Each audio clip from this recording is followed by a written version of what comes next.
इंसान का जो महबूब होता है उसकी तरफ उसका दिल भी मायल होता है और दिमाग भी मायल होता है। मोमिन मस्जिद में ऐसे है जैसे मछली पानी में।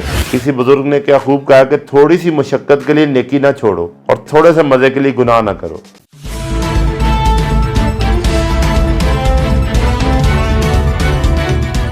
ये दिल जो है ना, ये एक इस्तिलाह है।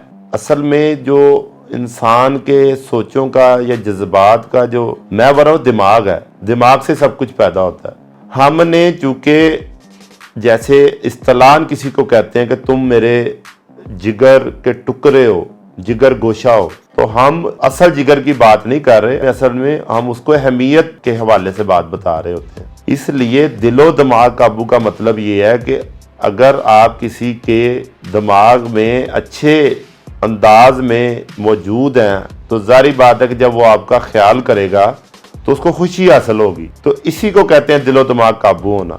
यानी इंसान का जो महबूब होता है उसकी तरफ उसका दिल भी मायल होता है और दिमाग भी मायल होता है।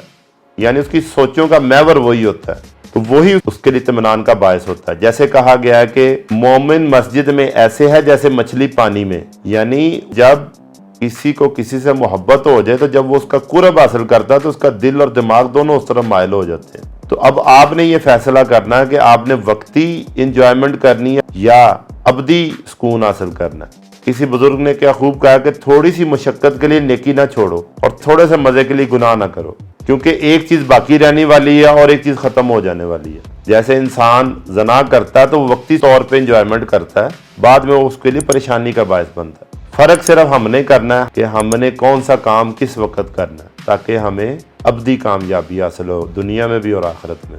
अल्लाह ताला हम सब को इस पर चलने की तौफीक अता फरमाए। अल्लाह हम सब का हामी नासिर पाकिस्तान जिंदाबाद।